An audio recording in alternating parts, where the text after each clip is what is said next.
கொஞ்சம் பொறுமையா இரு. நானும் பொறுமையா தான் இருந்துகிட்டு இருக்கேன். இன்னும் எவ்வளவு நாள் தான் பொறுமையா இருக்க சொல்றீங்க? நடக்கிற எல்லா விஷயங்களுக்கும் நேரம் காலம் இருக்கு.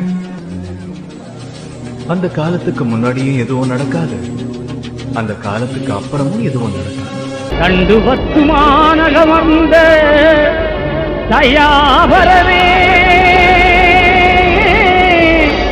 உனை கும்பிட்டு அழைக்கிறேன், அருள் தருவாய். அலைகடலுள் உரிந்தெழுந்த ஜோதி